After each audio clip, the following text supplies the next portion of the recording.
A nossa igreja não ensina, não prega o evangelho da prosperidade, porque esse evangelho não existe. Mas a palavra de Deus fala muito sobre contribuição financeira e material para a obra de Deus. E então é sobre isso que nós vamos falar nesta manhã. Eu vou pedir então que alguém nos dirija a Deus em oração. Falar sobre finanças é sempre um assunto muito delicado. Um amigo nosso, pastor Domiciano, contou uma piada certa vez, mas uma piada com todo sentido literal. Ele disse que havia um homem que era muito avarento, muito sovina. E esse homem tinha uma personalidade muito dura. Ele era um homem duro, de coração. Um dia ele foi assaltado e ele recusou dar a carteira para o bandido, para o assaltante. Ele disse: olha, você podia pedir qualquer coisa de mim, menos o meu dinheiro. O meu dinheiro eu não dou para ninguém. E ele virou as costas e foi embora. Aí o assaltante disparou um tiro que pegou na nuca dele. E ele continuou andando. O assaltante disparou outro tiro que pegou nas costas dele. Ele continuou andando. Aí o assaltante deu mais um tiro na perna e ele continuou andando. Finalmente o assaltante deu um tiro no bolso dele. Ele caiu e morreu. O bolso é o lugar mais sensível que existe na vida de muitas pessoas. Talvez seja o seu lugar mais sensível também. E desde já eu quero que você saiba que a lição de hoje não é para ofendê-lo. A lição de hoje não é também para deixá-lo constrangido, mas é o que está na palavra de Deus. E nós precisamos estudar sobre este assunto também. Então vamos orar? Pastor Márcio, por favor, nos dirija a Deus em oração. E após a oração do pastor Márcio, vamos estudar a palavra. Senhor nosso Deus e Pai, nós agradecemos o Senhor mais uma vez por este domingo. Obrigado pelos estudos que nós já tivemos, agora na primeira parte. Obrigado porque o Teu Santo Espírito, Deus, falou aos nossos corações e pedimos que o Senhor continue a nos falar neste momento por meio desse estudo. Amém. Usa a vida do pastor Rômulo, Teu Santo Espírito, Deus, ajude na transmissão desse estudo, dessa mensagem, e que nos ajude também a colocarmos em prática tudo o que nós ouviremos. Que o Senhor molde as nossas vidas e nos ajude a sermos mais parecidos com o Senhor em cada detalhe do nosso viver. Amém. Essa é a nossa oração, em nome de Jesus, nosso Senhor e Salvador. Amém. Amém. Olha, é impossível separar a nossa contribuição financeira da nossa vida espiritual. É impossível você achar que pode ser um bom cristão, um bom crente, e ao mesmo tempo não pensar na generosidade. Porque generosidade e espiritualidade são co-irmãs e precisam andar de mãos dadas. Você se lembra do jovem rico? Lá no livro de Mateus, ele é um exemplo perfeito disso. Ele chegou para Jesus e disse: Senhor, esse slide é de hoje à noite, irmão Wallace. Agora você já deixou todo mundo saber o que eu vou pregar hoje à noite. Não tem problema, gente. É um chamativo, né? É um chamativo. Mas o jovem rico, ele perguntou para Jesus: Senhor, o que eu vou fazer para ser salvo, para herdar a vida eterna?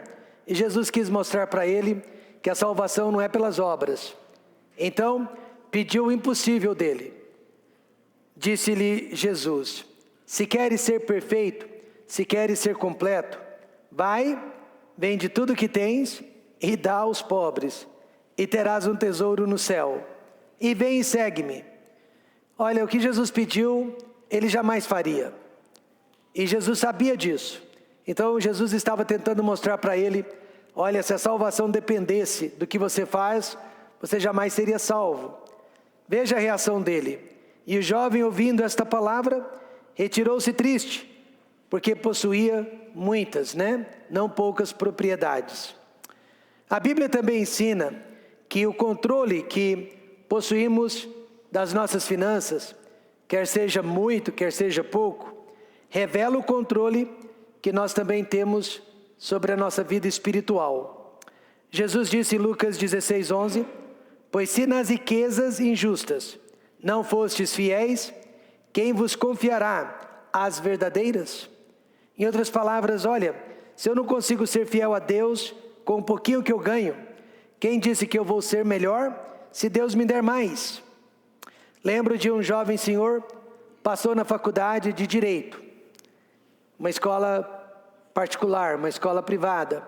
Ele estava feliz que havia passado naquele vestibular, mas na hora que ele viu o valor da mensalidade, ele disse, do que adiantou eu ter passado no vestibular? Eu não tenho condições financeiras para pagar a faculdade.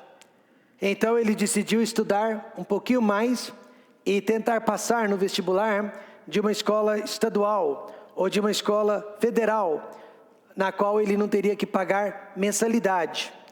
E foi isso que ele fez. Demorou mais alguns anos, mas ele não se envolveu em dívidas. E é isso que Jesus está ensinando, sendo fiel nas riquezas injustas. Ser fiel é não gastar além do que você pode.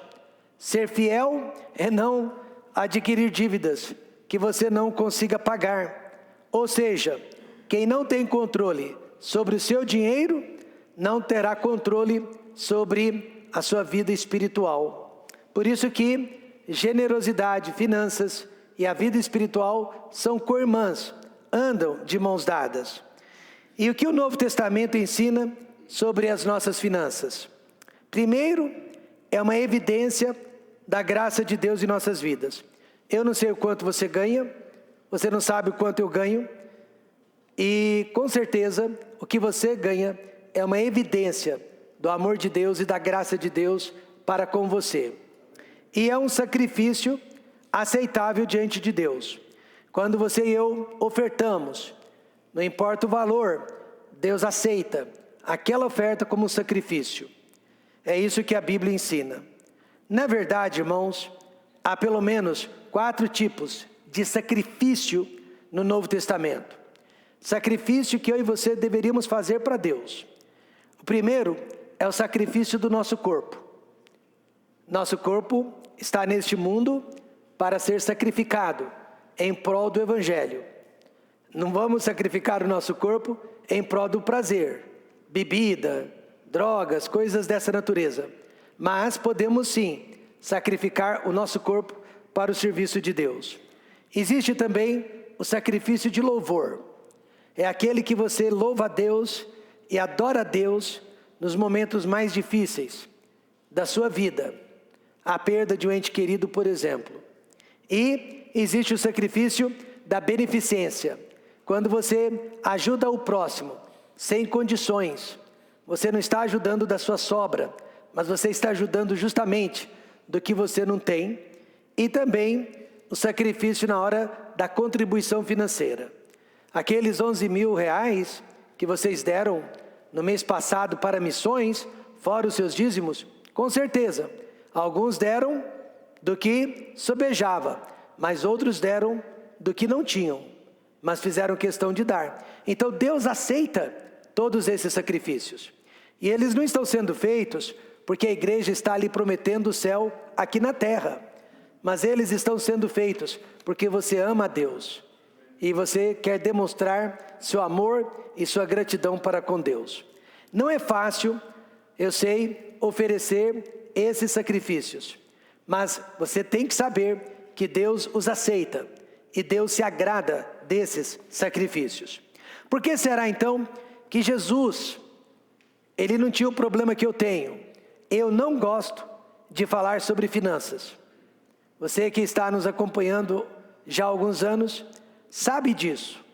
Eu não gosto de falar sobre finanças, mas Jesus gostava. Por que será que ele falou várias e várias vezes sobre dinheiro? Porque o dinheiro, irmãos, ele tem sido usado mais frequentemente para as coisas erradas do que para as coisas certas. Por isso é chamado de injustiça, porque tem sido usado mais frequentemente para o mal, e o dinheiro é um ídolo disfarçado. que controla milhões de adoradores. Pessoas realmente vivem para servir ao dinheiro, e elas adoram o dinheiro. Veja o que Jesus disse em Lucas 16:13. Nenhum servo, e todos nós somos servos, pode servir 2 senhores. Deus é um, porque ou há de odiar a um e amar o outro, ou se há de chegar a um e desprezar o outro. E aí Jesus disse: não podeis servir a Deus e a Mamon. E Mamon é o Deus das riquezas, é o Deus do dinheiro, é o Deus dos bens materiais. Olha só, irmãos, que curiosidade. No Novo Testamento há 38 parábolas. Dessas 38 parábolas, 12 delas só falam sobre dinheiro, só falam sobre finanças. Daí a importância do dinheiro aos olhos de Jesus. E de cada 6 versículos, olha aqui, de cada 6 versículos, no livro de Mateus, no livro de Marcos e Lucas, 3 evangelhos, um versículo menciona sobre a questão financeira. Então eu não gosto de falar sobre finanças, mas Jesus gostava. Era um assunto importante aos olhos de Jesus. Portanto, nesta manhã, eis aqui a minha tese. Deus está interessado na maneira como conseguimos e na maneira como usamos o nosso dinheiro. Deus está interessado na maneira como nós conseguimos e como nós estamos usando o nosso dinheiro.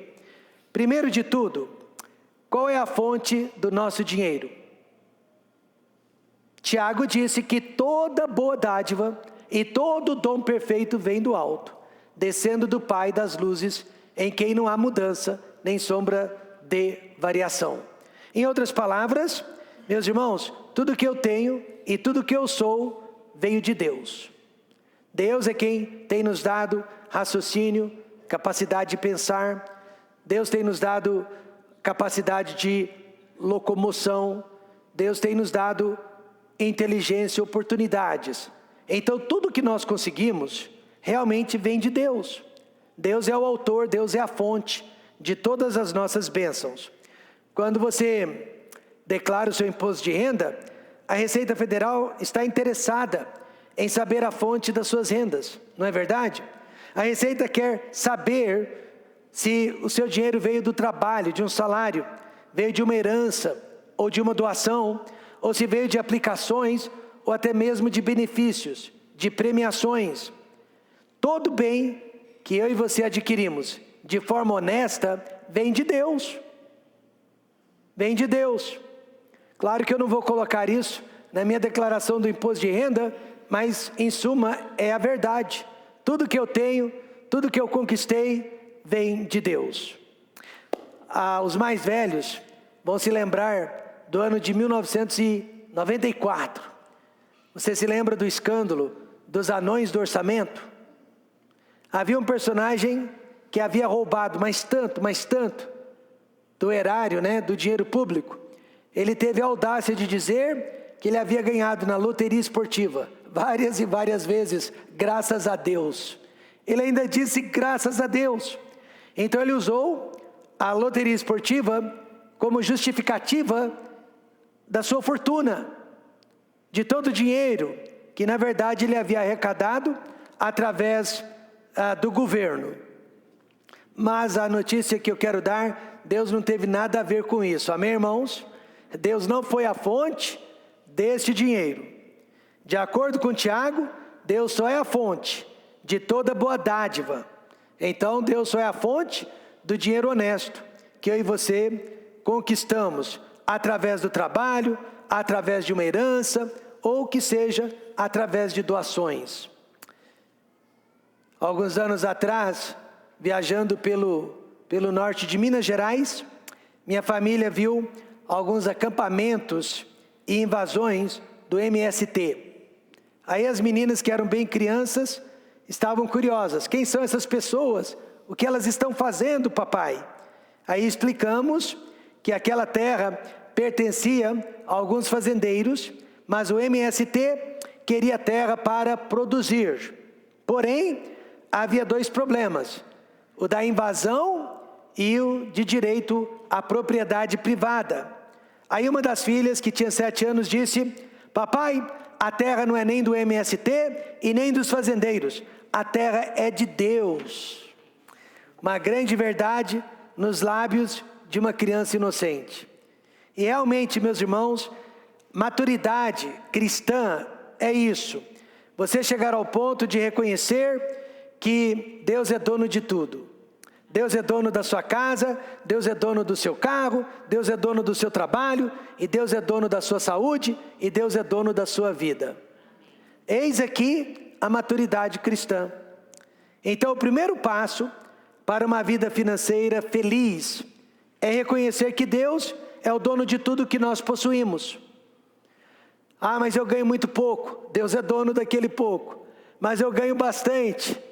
Deus é o dono do bastante que você ganha. Jesus foi o dono daquelas 2 únicas moedinhas de prata que a pobre viúva lançou no tesouro. E Deus, ou Jesus também, era o dono daquele unguento de nardo puro que Maria ofereceu para lavar os pés do Senhor Jesus Cristo. Ele é o dono, meus amados, de tudo que nós somos e de tudo que nós temos. E nesta manhã, se der tempo, quero mostrar 4 marcas de um crente que reconhece Deus como dono de tudo e Deus como fonte de todas as suas bênçãos. A primeira marca do crente que não é avarento é o fato de que ele não é escravo do dinheiro. Não é escravo do dinheiro. Você já aprontou o que eu aprontei algumas vezes no culto? Eu estou com a carteira no bolso, aí os irmãos estão passando com a cesta para fazer a coleta, e eu penso no meu coração: eu vou dar a primeira nota que eu ver na minha carteira. Eu vou dar a primeira nota que eu tirar da carteira. E eu tenho lá notas de 1, eu tenho lá notas de 5, notas de 10, notas de 20, uma de 50 e uma de 100. E adivinha qual é a nota que eu pego? É a de 100. Mas eu já fiz a promessa. Aí eu tiro aquela nota de 100 e eu dou aquela nota de 100. Eu não estava preparado para isso, mas foi o que eu fiz. Por quê? Porque eu não sou escravo do dinheiro. Amém, irmãos? Veja que Paulo disse: porque o amor ao dinheiro, não é o dinheiro, é o amor, é a raiz de toda espécie de males. E nessa cobiça alguns se desviaram da fé e se transpassaram a si mesmos com muitas dores. Eu quero que você responda: você ama o dinheiro? Você vive pelo dinheiro? Você vive para o dinheiro? Isso é idolatria, é pecado. Deus não quer que você e eu sejamos assim. Amor ao dinheiro literalmente quer dizer avareza. Não é o que eu sinto, mas é o que eu faço com o dinheiro. Eu me lembro, quando eu tinha 12 anos de idade, eu andava vários quilômetros a pé, de casa até o trabalho, do trabalho até em casa, na hora do almoço, voltava para o trabalho e no final da tarde voltava para casa. Eu andava cerca aí de 7 quilômetros no único dia. Andava a pé. E naquela época, os colegas de trabalho zombavam de mim, porque sabiam que eu era dizimista fiel. E enquanto eu andava a pé, meu pastor na época sempre andava com um carro novo, seminovo. E os colegas de trabalho jogavam sempre aquilo na minha cara. Um deles, que era o mais severo de todos, chegava a dizer que meu pastor estava usando o meu dízimo para o bem dele. E essas coisas, tentando afetar a mente de um menino. Mas eu observava que ao mesmo tempo que ele me criticava pelos meus dízimos, ele dava mais de 10% do dinheiro dele para a Brahma, para a Antártica ou para a Skol, que eram as marcas nacionais de cerveja naquela época. Além disso, ele dava mais de 10% do dinheiro dele para a Souza Cruz. Para quem não sabe, uma fábrica de cigarros. Pior ainda, ele gastava mais de 1/3 do salário dele com o seu carro esporte. Então eu olhava para ele e dizia: olha, você dá o seu dízimo para o diabo, mas eu dou o meu dízimo para Deus. A avareza é quando você não se importa de gastar consigo, mas não aceita a ideia de gastar com Deus ou com outras pessoas. Geralmente, os ricos ou a classe média são os maiores avarentos da sociedade. Os pobres geralmente são as pessoas mais generosas. Parem para pensar sobre isso. A não ser que você tenha vindo também da pobreza. Mas em geral, eu lhe digo isso, os pobres são os mais generosos. Por que será, né? Veja o que Paulo disse para os ricos, em 1 Timóteo 6, 17 a 18. Manda aos ricos deste mundo que não sejam altivos, nem ponham a esperança na incerteza das riquezas, mas em Deus, que abundantemente nos dá todas as coisas, para delas gozarmos. Que façam bem, enriqueçam em boas obras, repartam de boa mente e sejam comunicáveis. Aqui é o recado que Deus está dando para nós. E, de acordo com a Receita Federal, a maioria de nós aqui, se não todos nós, somos ricos. Classe média no Brasil hoje, e eu discordo, mas é o que está nos livros de contabilidade. Classe média é quem ganha a partir de R$1.950. Eu concordo, é ridículo, mas é como nós estamos sendo vistos. Hoje, então, a maioria da população é feita de classe média. Mas o que eu quero chamar a sua atenção é que ninguém aqui hoje de manhã admite ser rico. Posso fazer essa pergunta para todos vocês e ninguém vai admitir que seja rico. Certo? Nós temos essa dificuldade. Mas quando eu era criança, eu lembro de uma entrevista do Renato Aragão, aquele humorista. Perguntaram para ele: Renato, quando que você percebeu que você era rico? E ele disse: quando eu passei a ter 2 carros. Uma boa resposta, né? Quando eu passei a ter 2 carros, eu me dei por conta que eu era uma pessoa rica. Então, meus amados, se você se considera rico ou não, o recado é este: não coloque jamais a sua esperança nas riquezas. Amém? Esse é o recado. Não coloque jamais a sua esperança nas riquezas. Por quê? Porque você e eu podemos perder tudo que temos, da noite para o dia. Lembra do jovem rico? Mais uma vez, lá em Mateus 19? Ele era escravo das riquezas. Jesus mostrou para ele: você não me ama, você não quer me seguir, e eu vou lhe provar. Ele não suportou a ideia de ceder tudo que tinha para Deus. Agora, quando a Bíblia fala de pobres, preste atenção, ela está falando de pessoas incapacitadas ao trabalho, quer seja por causa de doenças ou catástrofes climáticas, como a seca no Nordeste, por exemplo. Mas sobre aqueles que são pobres porque não gostam de trabalhar, aí Paulo já mandou um recado triste: não comam. Paulo disse: não comam. Se não querem trabalhar, não comam também. Agora, por que Paulo disse isso? Porque ninguém gosta de ajudar uma pessoa que mais tarde irá gastar aquele dinheiro com drogas, ou com bebidas, ou com prostituição. Mas nós gostamos de ajudar aqueles que querem prosperar e mudar de situação.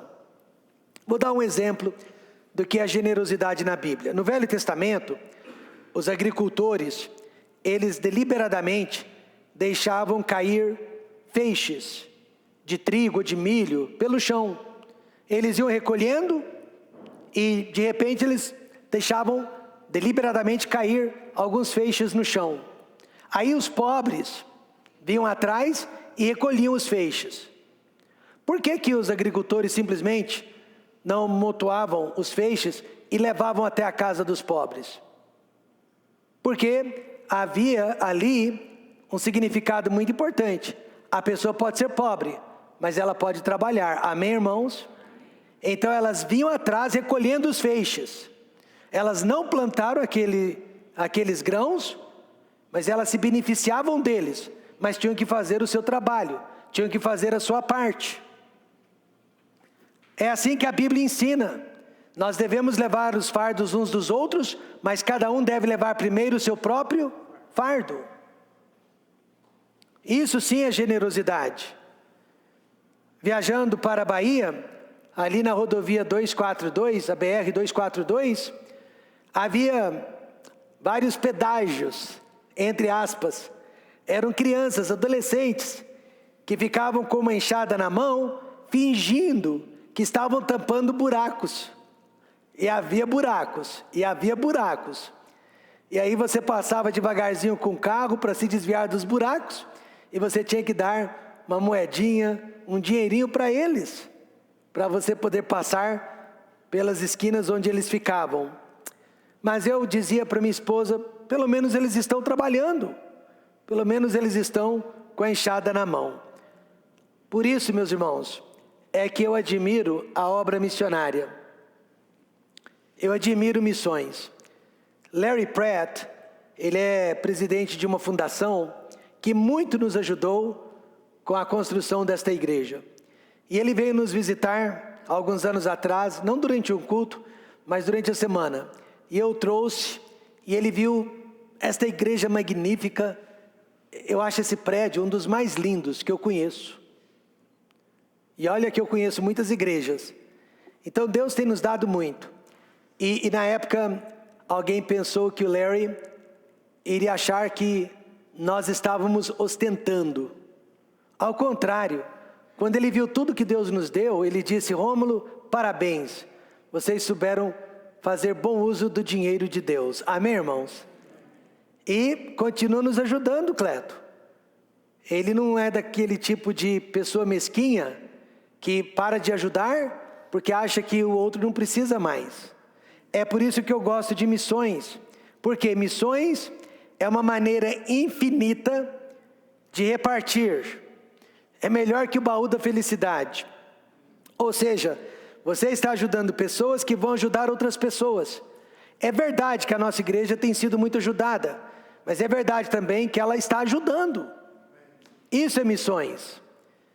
Você ajuda e quem ajuda, recebe ajuda, vai ajudar também. E aí se torna uma corrente infinita de generosidade. Então não existe investimento melhor que a obra de Deus. Mas a avareza não nos deixa participar. Eu lembro de uma irmã que no mês de outubro, ela não vinha à igreja. Ela me disse: pastor, outubro é mês de missões, né? Eu não apareço na igreja em outubro. Por quê, minha irmã? Não gosto de ouvir mensagens sobre dinheiro. Tá bom. E naquele mesmo mês de outubro, ela gastou mais de 8 mil reais para fazer uma cirurgia plástica. Deu pepino, deu problema. Então você percebe, pessoas não gostam de gastar com outros, mas não se importam de gastar com elas. Isso é avareza. E por mais que saibamos que generosidade é bom e é certo, não conseguimos participar porque somos escravos do dinheiro. Ele nos controla. Então lembre-se disso. A marca de um crente generoso é que ele não permite se tornar escravo do dinheiro. A segunda marca: não depende do dinheiro para ser feliz, para ser satisfeito. Salomão disse: para rir se fazem banquetes, e o vinho produz alegria, e por tudo o dinheiro responde. Pessoas precisam do dinheiro para serem felizes. Salomão está falando de pessoas assim. Eu sei de um casal norte-americano, os dois já foram para o céu. Eles eram bilionários. Eu não disse milionários, eu disse bilionários. Eles eram donos de uma indústria têxtil. Aí eles venderam todas as suas lojas, todas as suas fábricas, e eles foram para casa. E a casa deles era simples, o carro deles sempre um carro seminovo, nunca um carro 0 km. E eles foram para casa, E eles passaram a noite inteira dividindo a fortuna deles entre várias agências missionárias pelo país. Eles queriam que o dinheiro fosse usado em missões, tanto nacional como no estrangeiro. E quando eles amanheceram o dia, eles escreveram o último cheque, os dois deram as mãos e começaram a pular de alegria pelo que eles tinham acabado de fazer. Ficaram apenas com uma pensão que foi suficiente para cuidar deles até o último dia de suas vidas. E com certeza essa igreja foi beneficiada por eles também. Então, meus amados, é isso que Deus está buscando em mim, é isso que Deus está buscando em nós.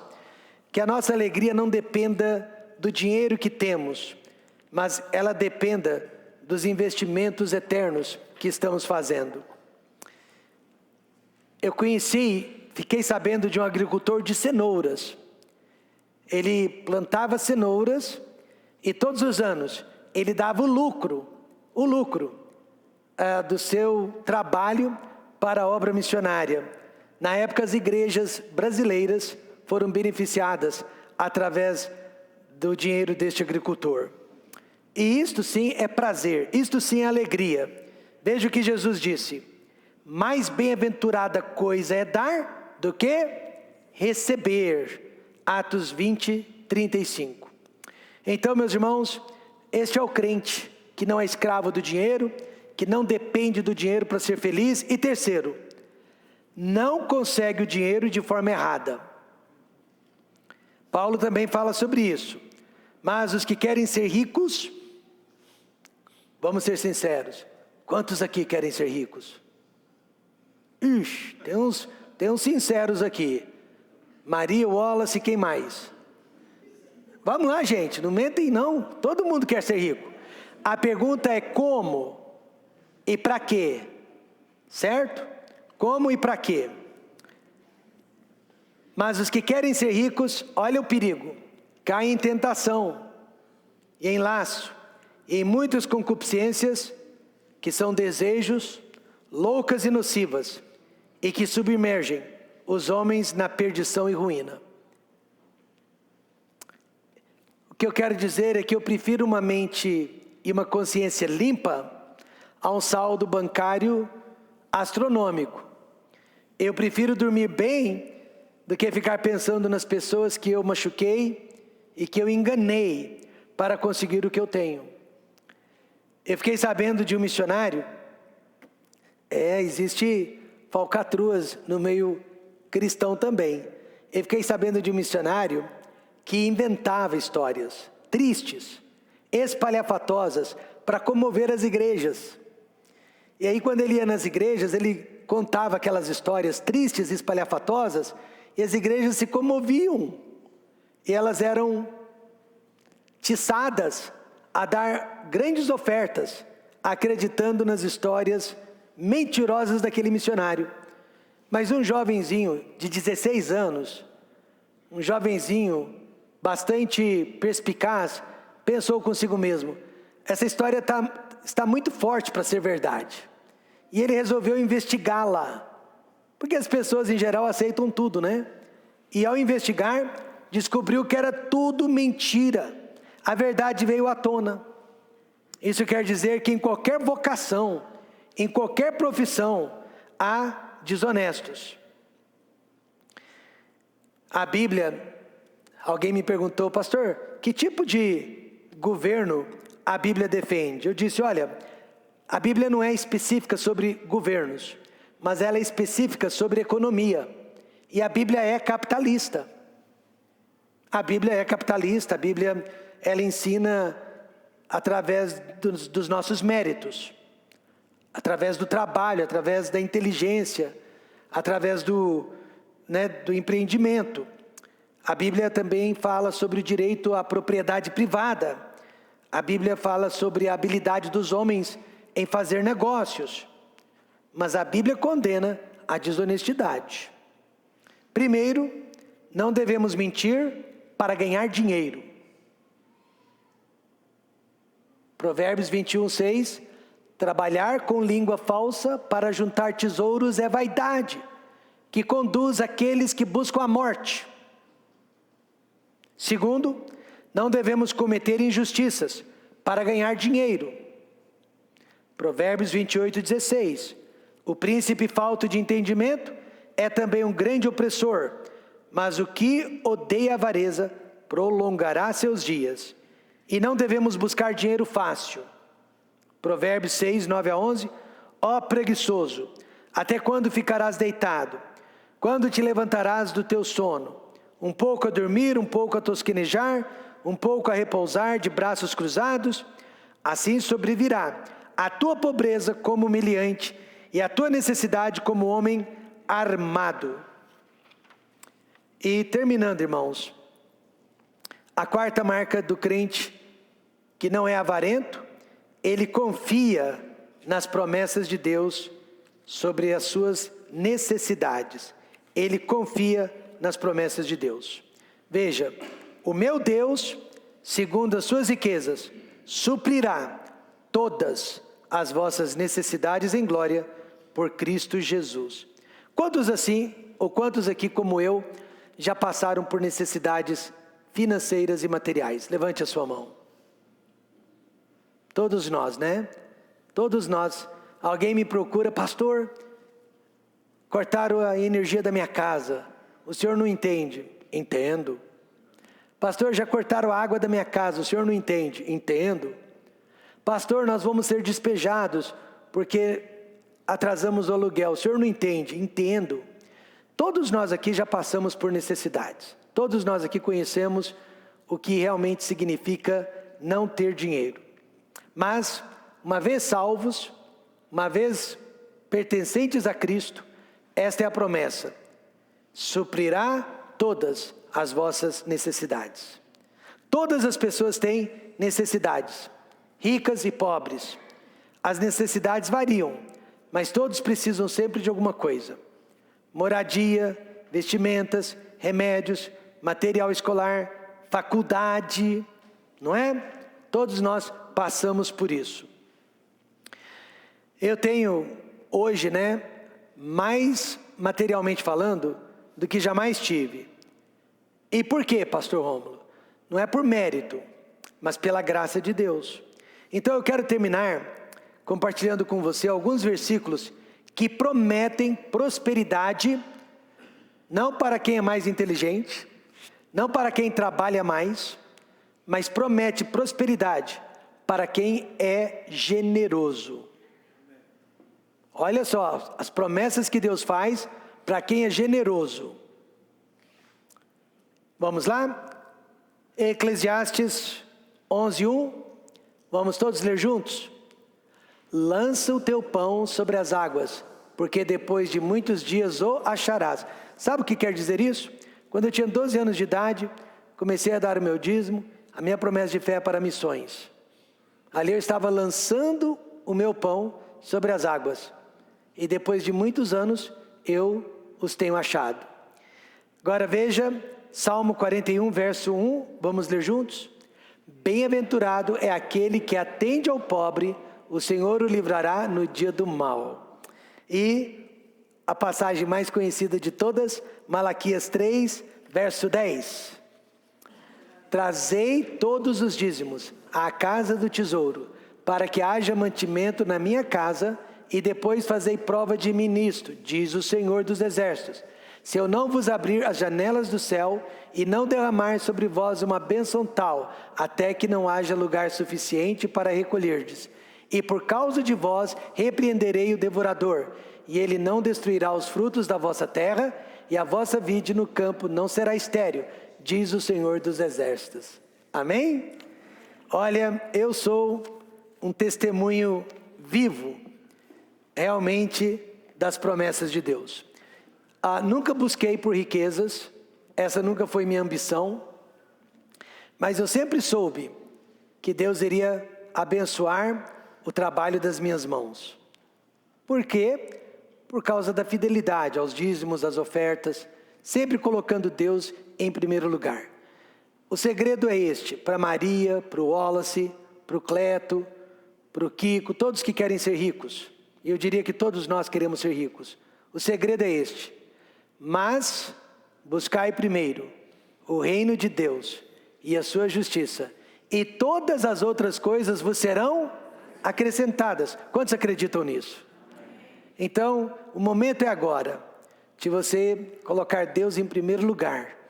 E Deus vai te dar inteligência, Deus vai te dar um espírito de empresário, e você vai ser bem-sucedido com todas as obras das suas mãos.